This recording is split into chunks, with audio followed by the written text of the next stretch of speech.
Capítulo 2. El clear.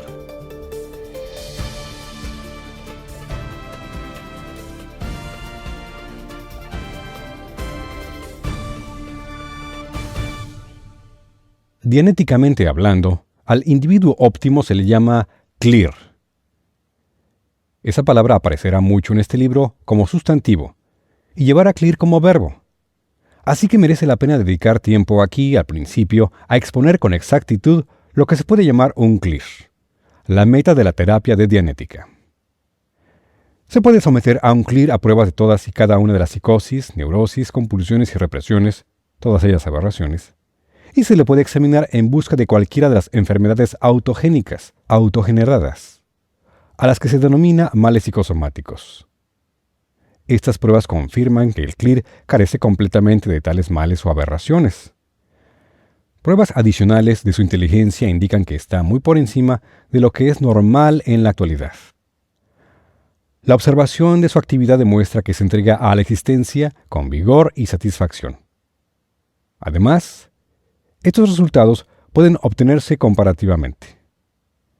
A un individuo neurótico, que tiene además males psicosomáticos, se le puede someter a pruebas en busca de estas aberraciones y enfermedades, demostrándose que existen. Se le puede aplicar entonces la terapia de Dianética con el fin de eliminar estas neurosis y enfermedades. Finalmente, se le puede examinar obteniéndose los resultados antedichos. Esto, dicho sea de paso, es un experimento que se ha realizado muchas veces con resultados invariables. Se puede demostrar en un laboratorio que todos los individuos que tengan sistemas nerviosos orgánicamente completos responden de esta manera al clearing de Dianética. Es más, el clear posee atributos fundamentales e inherentes, pero no siempre disponibles en un estado de no clear, que no se habían sospechado en el hombre y que no están incluidos en pasadas exposiciones de sus aptitudes y comportamiento. Primero está la cuestión de las percepciones. Incluso las personas supuestamente normales no siempre ven a todo color, oyen con tonalidad completa, ni perciben óptimamente con sus órganos del olfato, gusto, tacto y sensación orgánica. Estas son las principales líneas de comunicación con el mundo finito que la mayoría de la gente reconoce como realidad. Es un comentario interesante que, aunque los observadores del pasado creían que hacer frente a la realidad era una necesidad absoluta si el individuo aberrado deseaba estar cuerdo, no se presentó explicación alguna de cómo se podía hacer.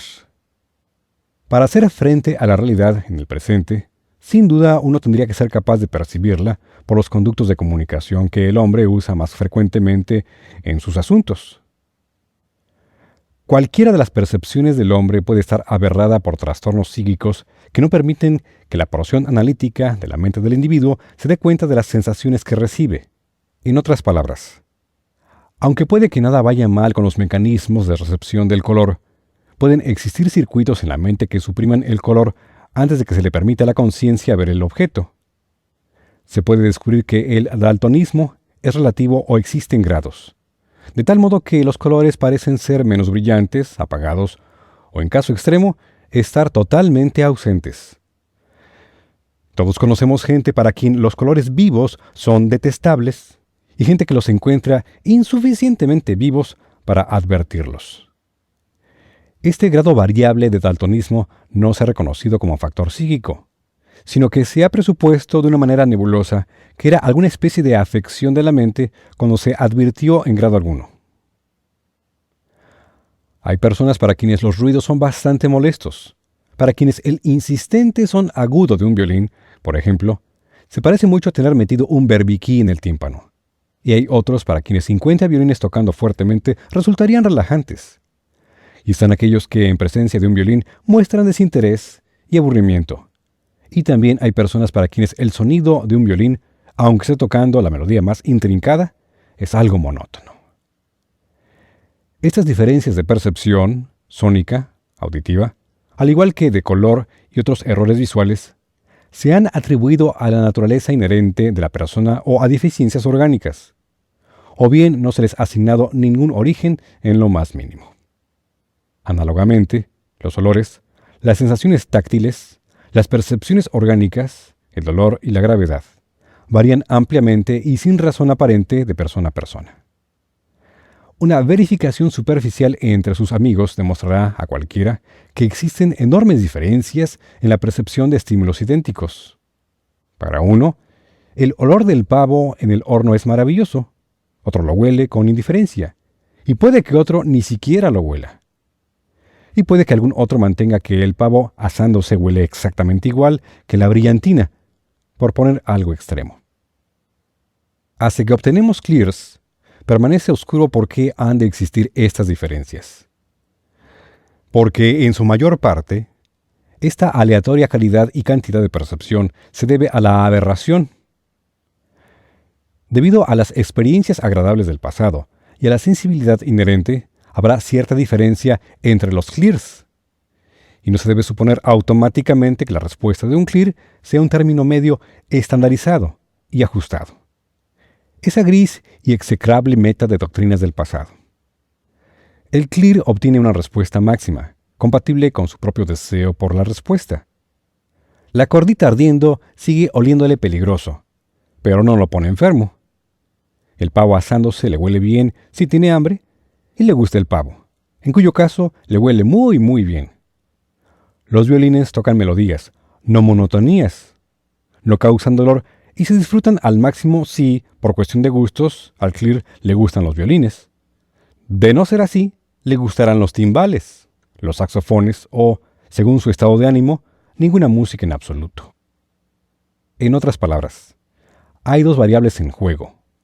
Una, la más descontrolada, es la causada por las aberraciones. La otra, completamente racional y comprensible, es causada por la personalidad. Así que las percepciones de un aberrado, individuo no clear, difieren mucho de las del individuo que es clear, no aberrado. Aberrado es un neologismo que significa una persona que padece de aberración.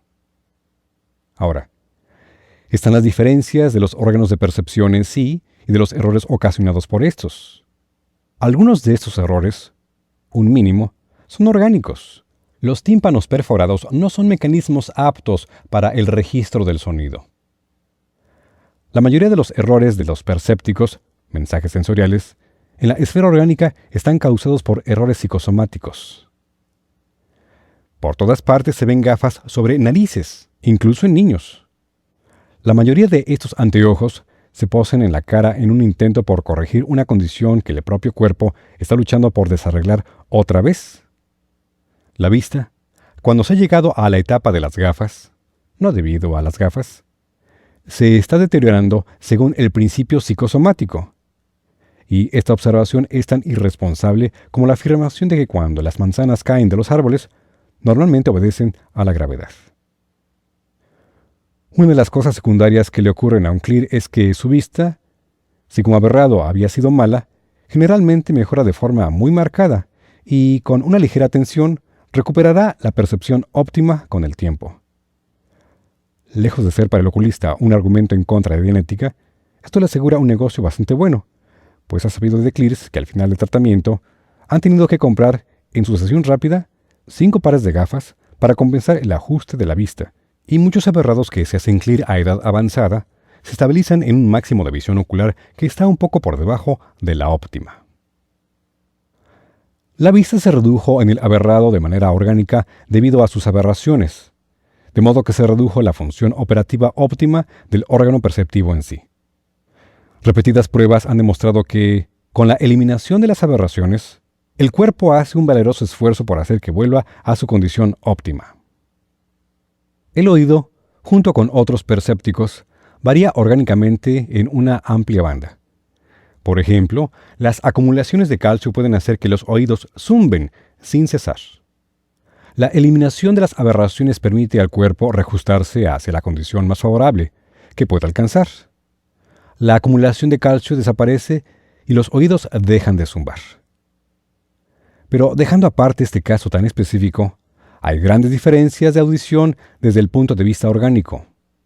Tanto orgánica como aberrativamente, la audición puede aumentar notablemente o inhibirse marcadamente, de modo que una persona puede escuchar pasos a una manzana de distancia como actividad normal, y otra no oiría un bombo atronando en el porche.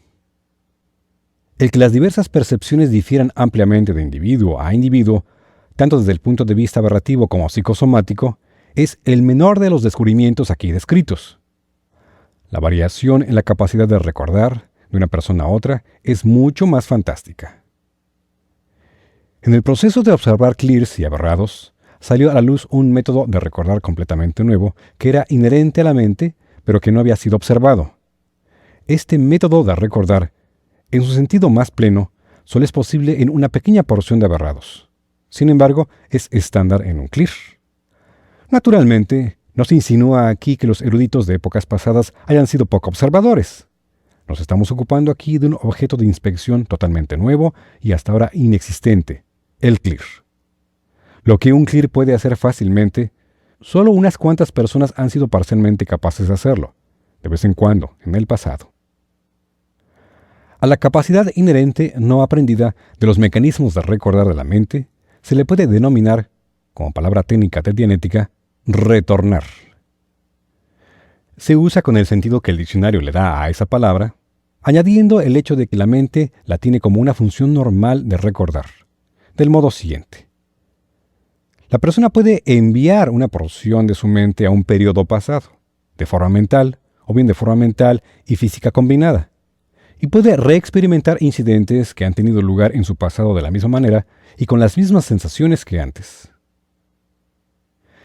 Érase una vez un arte conocido como hipnotismo, el cual usaba en sujetos hipnotizados lo que se llamaba regresión, en la que el hipnotizador enviaba al sujeto de vuelta en una de dos maneras a incidentes de su pasado. Esto se hacía con técnicas de trance, drogas y considerable tecnología. Al sujeto hipnotizado se le podía enviar completamente de vuelta a un momento, de manera que presentara todo el aspecto de tener la edad a la que se le había retornado, manifestando únicamente las facultades y recuerdos que tenía en aquel momento. A esto se le llamó revivificación, revivir.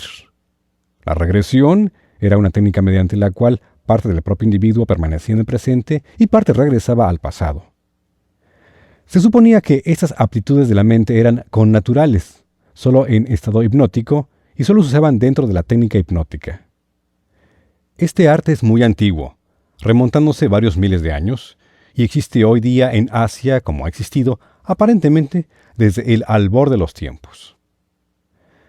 Retorno sustituye aquí a regresión, porque no es algo comparable y porque regresión, como palabra, tiene algunos significados peyorativos que interrumpirían su uso. Revivir sustituye en dianética a revivificación porque en dianética se pueden encontrar explicados los principios del hipnotismo y el hipnotismo no se usa en la terapia de dianética, como se explicará más adelante.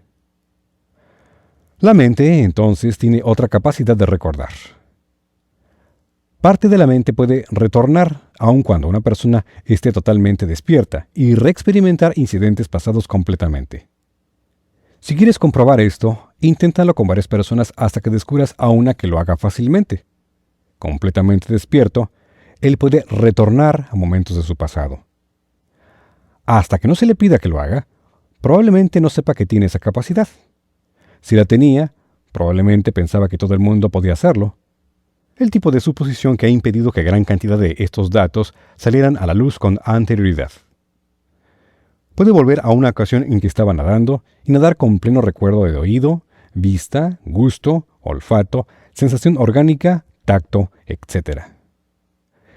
En una ocasión, un docto caballero pasó varias horas demostrando a una concurrencia que el recuerdo de un olor como sensación, por ejemplo, era totalmente imposible, ya que la neurología había demostrado que los nervios olfatorios no estaban conectados con el tálamo. Dos personas de la concurrencia descubrieron esta capacidad de retornar, y a pesar de esta evidencia, el doctor Caballero continuó argumentando que el recuerdo olfatorio era imposible. Una prueba entre la concurrencia sobre esta facultad, que es independiente del retorno, puso de manifiesto el hecho de que la mitad de los presentes recordaban un olor oliéndolo otra vez. Retornar es la representación total del recuerdo de imágenes. La memoria completa es capaz de hacer que las áreas orgánicas sientan otra vez los estímulos de un incidente pasado. El recuerdo parcial es común. No lo suficientemente común como para ser normal, pero, desde luego, lo suficientemente común como para haber merecido un estudio considerable, porque es, una vez más, una amplia variable. La percepción del presente sería un método para hacer frente a la realidad. Pero si uno no puede hacer frente a la realidad del pasado, entonces, en cierta medida, no está haciendo frente a una porción de la realidad. Y si se acepta que hacer frente a la realidad es deseable, entonces uno tendría que hacer frente también a la realidad del ayer, si desea ser considerado completamente cuerdo, según la definición contemporánea. Hacer frente al ayer requiere disponer de una cierta condición de recuerdo. Uno tendría que ser capaz de recordar. Pero, ¿cuántas maneras hay de recordar? Primero está el retorno. Esto es nuevo. Proporciona la ventaja de examinar los cuadros en movimiento y otras percepciones sensoriales grabadas en el momento del suceso con todos los sentidos presentes. Uno también puede retornar a sus conclusiones e imaginaciones pasadas. Poder estar otra vez en el lugar donde se inspeccionaron por primera vez los datos deseados es de considerable ayuda en el aprendizaje, en la investigación y en la vida ordinaria. Después están los recuerdos más habituales. El recuerdo óptimo se consigue mediante el método de retorno de uno o múltiples sentidos, mientras que el individuo permanece en tiempo presente. En otras palabras, algunas personas, cuando piensan en una rosa, ven una, huelen una, sienten una. Ven a todo color, intensamente, con el ojo de la mente, por usar una vieja expresión coloquial. La huelen vívidamente, y pueden sentir incluso hasta las espinas. Están pensando en rosas recordando realmente una rosa. Estas personas, al pensar en un barco, verían un barco concreto, sentirían su movimiento si pensaran en estar a bordo, olerían la resina o incluso aromas menos gratos, y oirían cualquier sonido que hubiera en torno al barco. Verían el barco en movimiento a todo color, y lo escucharían con toda su gama de sonidos. Estas facultades varían ampliamente en el aberrado. Algunos, cuando se les dice que piensen en una rosa, solo pueden visualizarla. Algunos pueden olerla, pero no verla. Algunos la ven sin color o de un color muy pálido. Cuando se les dice que piensen en un barco, algunos aberrados solo ven una imagen plana, sin color, estática, como un cuadro o una fotografía de un barco. Algunos perciben una nave en movimiento, sin color, pero con sonido. Algunos oyen el sonido de un barco, pero no consiguen ver ninguna imagen en absoluto. Algunos meramente piensan en un barco como un concepto de que los barcos existen y saben acerca de ellos, y no consiguen ver, sentir, oír, oler o percibir por lo demás, nada en forma de recuerdo. Algunos observadores del pasado han llamado a esto imaginería, pero el término es tan inaplicable al sonido y al tacto, a la sensación orgánica y al dolor, que uniformemente se usa recuerdo como el término técnico de Dianética. El valor del recuerdo en este asunto del vivir ha recibido tan escasa atención que nunca antes se ha formulado el concepto completo. Por eso se detalla aquí con cierta extensión, como hemos hecho más arriba. Es muy sencillo comprobar los recuerdos. Si uno pregunta a sus compañeros cuáles son sus aptitudes, se hará una excelente idea de lo mucho que varía esta capacidad de un individuo a otro. Algunos tienen este recuerdo, otros tienen aquel, otros no tienen ninguno, sino que actúan únicamente a base de conceptos de recuerdo. Y si haces una prueba con los que te rodean, recuerda que cualquier percepción se archiva en la memoria y, por lo tanto, tiene un recuerdo que incluirá dolor, temperatura, ritmo, gusto y peso, junto con la vista, sonido, tacto y olor, antes mencionados.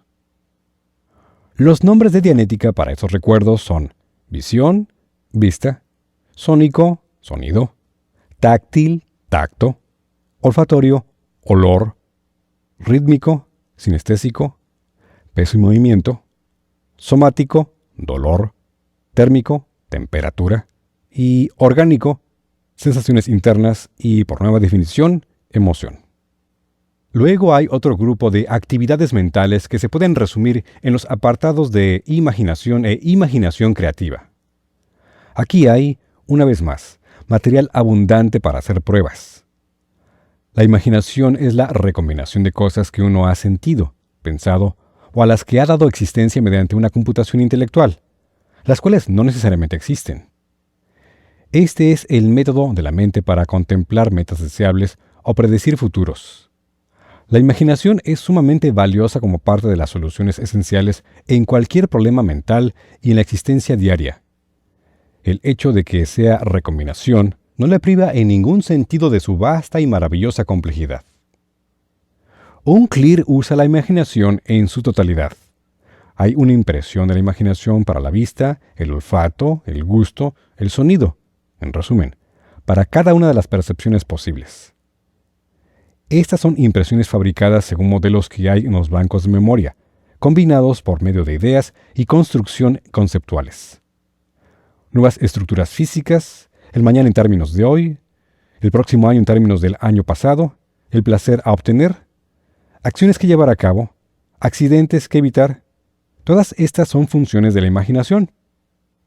El CLIR posee plena imaginación de color-visión, tonosónica, táctil, olfatoria, rítmica, sinestésica, térmica y orgánica cualitativamente.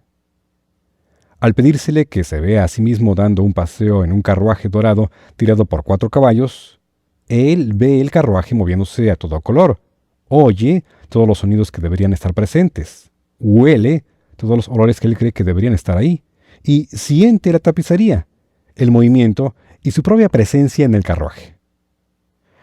Además de la imaginación normal, está la imaginación creativa. Esta es una capacidad muy amplia e ilimitada, bastante variable de un individuo a otro, que algunos poseen en enorme cantidad. Se incluye aquí, no como una parte de la actividad de la mente tratada como parte usual de Dianética, sino para aislarla como una entidad existente. En un CLIR que posea imaginación creativa, aunque estuviera inhibida, al estar aberrado, esta está presente y es demostrable. Es inherente. Se puede aberrar solo mediante la prohibición de su práctica general. Es decir, aberrando la persistencia en su aplicación o enquistando la mente entera. Pero la imaginación creativa, esa posesión gracias a la cual se hacen obras de arte, se construyen estados y el hombre se enriquece, se puede contemplar como una función especial, de funcionamiento independiente, y cuya existencia no depende en modo alguno de una condición aberrada en el individuo, ya que el examen de su actividad en un CLIR que la posee y del uso que él hace de ella, demuestra suficientemente su carácter inherente. Rara vez se encuentra ausente en algún individuo. Finalmente, está la última, pero más importante actividad de la mente. Se debe considerar al hombre como un ser sensitivo y consciente. Su sensibilidad y conciencia depende de su capacidad para resolver problemas percibiendo o creando y comprendiendo situaciones. Esta racionalidad es la función primaria y de nivel superior de esa parte de la mente que hace de él un hombre, no simplemente otro animal. Recordando, percibiendo, imaginando, él tiene la notable capacidad de llegar a conclusiones y usar conclusiones a las que se ha llegado para llegar a conclusiones adicionales. Este es el hombre racional. La racionalidad, como algo divorciado de la aberración, solo se puede estudiar en una persona CLIR. Las aberraciones del aberrado le dan la apariencia de irracionalidad, aunque a tal irracionalidad se le pueden dar nombres más suaves como excentricidad o error humano, o incluso idiosincrasia personal. Es, no obstante, irracionalidad. La personalidad no depende de lo irracionalmente que pueda actuar un hombre. No es un rasgo de la personalidad, por ejemplo, conducir borracho y matar a un niño en un cruce, o incluso exponerse a matar a un niño al conducir borracho. La irracionalidad es simplemente eso, la incapacidad de obtener respuestas correctas a partir de los datos. Ahora bien, es curioso que, aunque todo el mundo sabe, ¿y qué terrible cantidad de información equivocada deja circular esa afirmación? Que errar es humano. La parte consciente de la mente que computa las respuestas a los problemas y que hace hombre al hombre es absolutamente incapaz de errar. Este fue un descubrimiento sorprendente cuando se hizo, pero no tenía por qué serlo. Podía haberse deducido algún tiempo antes, pues es bastante sencillo y fácil de comprender.